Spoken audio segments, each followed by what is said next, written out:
Okay, hello campers. Here we are in the car driving east from Montreal to Parc National de Mont Mégantic, which is a huge national park about 2.5 hours east of Montreal. And one of the cool things about it is that it's a dark sky preserve and there's no light anywhere around it for many kilometers.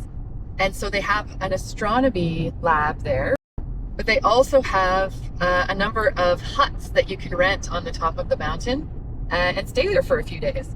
So my friend Emily and I, who you will see at some point in this video, have rented a hut called on top of Mont-Joseph, which is like one of the other peaks. We're gonna hike all of our stuff up there and stay there for 2 nights. We have learned that this is one of the hardest hikes to get to our particular hut. I spoke to somebody there who said it might be possible to drive our super heavy bags up to the top, leave them there, drive back down and park, and then do the hike with smaller day packs. So we're gonna see if that's an option. And we'll keep you posted. So here we are. They have let us drive up the mountain, but we need to unlock this chain, and Emily's got it. Yeah. Yes! Well, I almost burned out my car's engine climbing up here, but here we are at the top. This is the observatory. And luckily, this is the path that is only 300 meters to get to the hut where we're staying. But the deal is we carry our heavy bags, drop them in the hut, and then we come back to the car and we drive it all the way back down, and then we hike up with smaller bags. So that's what we're gonna do.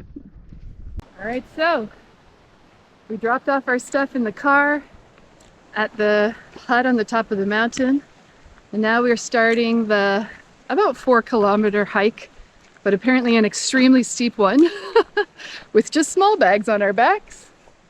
This is Emily's. Much more manageable without like 8 liters of water each to carry.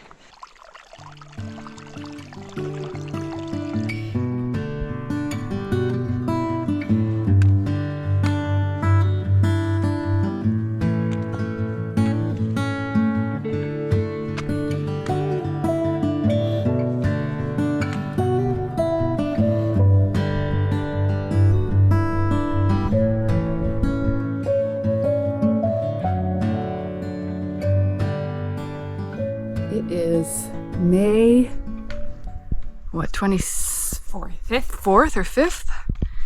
And there's still snow up here. Snowed 2 days ago. Snowed 2 days ago, apparently. Welcome to Canada. So we made it finally to the top of the mountain, and this is what it looks like. There's a shed for firewood. There's an outhouse. This is the path that we came up. And then we have this beautiful little cabin to ourselves. This is what I think the smallest one they have. It only sleeps 2 people. There's 1 double bed. And this is the view. Also, just outside the front door of the hut here are trails leading to all of the other peaks in this little mountain range. So we're going to go and explore those tomorrow.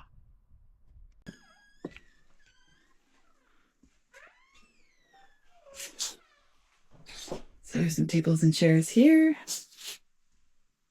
Hooks for your stuff.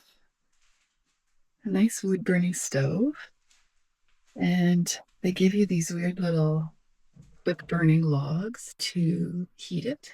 So you don't have to carry up your own lumber either, which is great. And then here's the bedroom. Just a double bed with Emily waking up from a nap.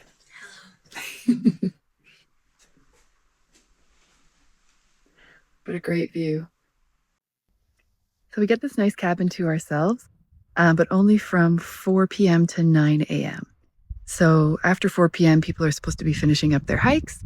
And so hopefully there won't be too many people coming along to visit us. And so we have it to ourselves overnight. And then at 9 a.m. the next morning, we have to open it up so that people who are hiking can take refuge in here and stay warm while they eat their lunches. Hey, buddy.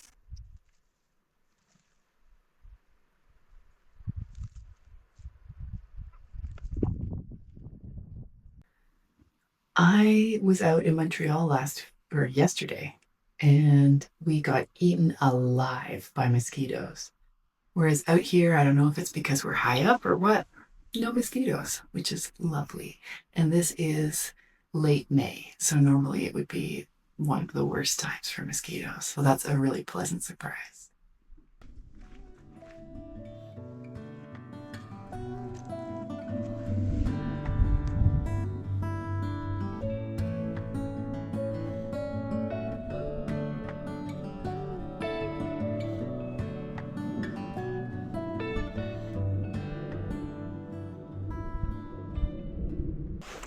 So one of the things that I was really excited about coming here was taking this chance to do some astrophotography. I specifically booked this trip on a weekend where there's no moon. There was only a few times during the whole summer that no moon falls on a weekend, so I was lucky to get the cabin on this weekend. And of course, to take nice photos of the stars, you need no moon and clear skies. But as you can see, these skies are far from clear. It's been raining here for probably almost 2 weeks now. So I'm really crossing my fingers and hoping that things will clear up by tomorrow. It's spitting right now. The weather forecast says maybe it'll clear up by then, at least partially. There's also a chance of northern lights tomorrow. So really, really hoping that things clear up by then. Cribbage. The only way to kill time in a cabin on top of a mountain, or at least the best way. Quick update. I can't believe my luck. Look at this beautiful sunset we're having, and the sky is clearing up. It went from like almost completely overcast to starting to get clear, so we might luck out and get some stars tonight. Stay tuned.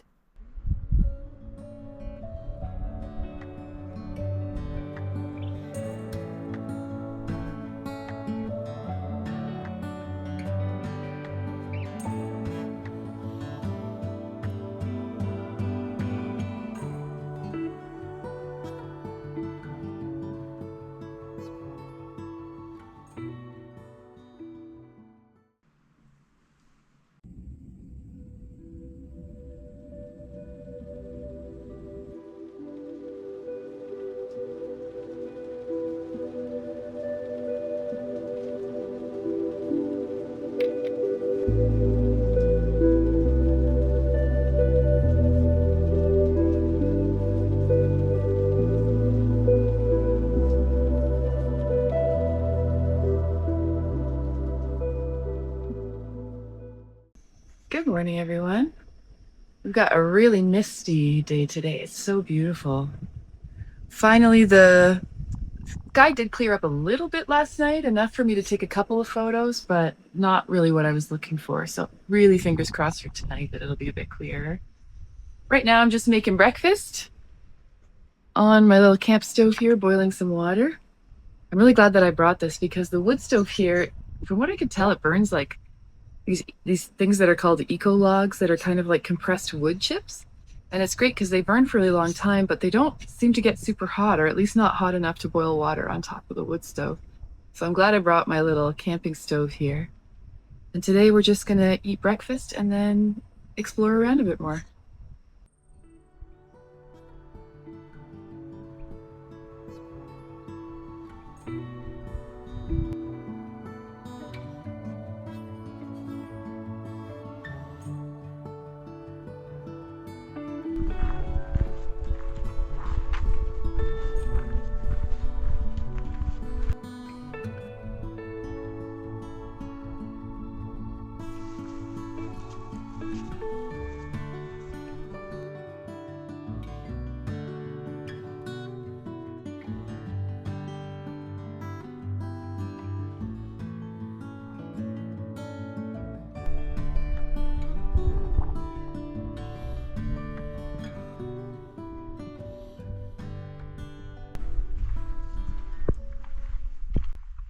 Forest here is so lush and green. It kind of feels like walking through a conifer fairy tale.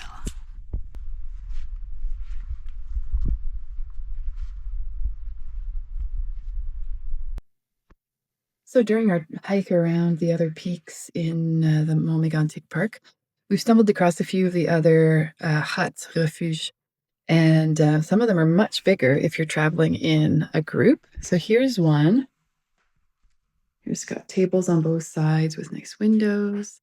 It's got a much bigger wood-burning stove. And then it's got 2 bedrooms. Each one has a double bed bunk bed. So you could fit 4 people in here. And same with the other room. Not too shabby.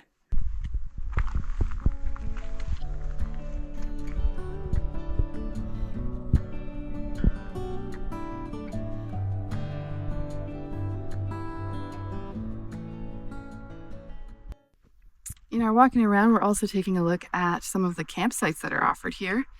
This is, I'm not sure what number, somewhere between 10 and 13. 10.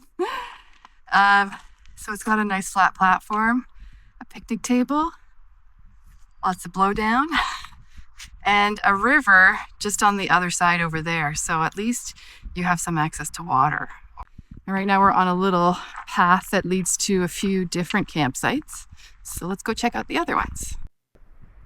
So site 13 is up there. Same deal, just a platform and a picnic table.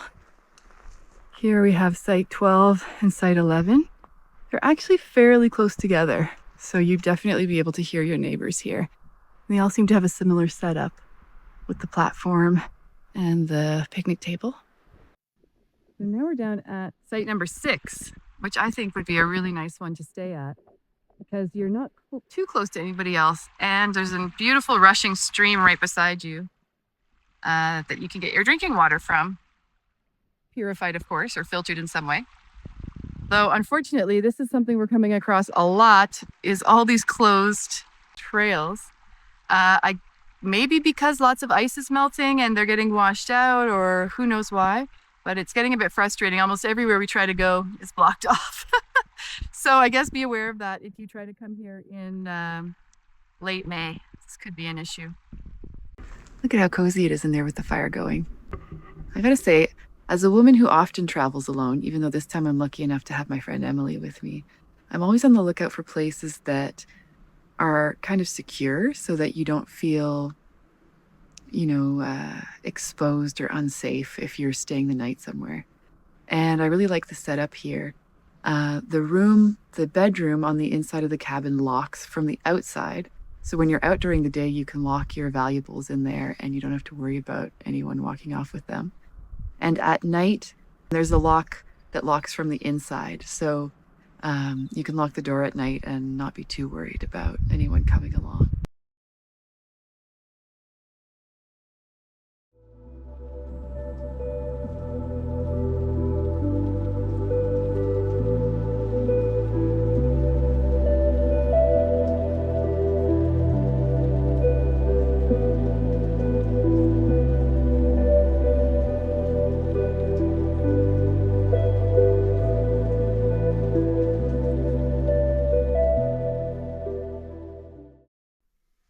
Well, this is it. We're all packed up and ready to go.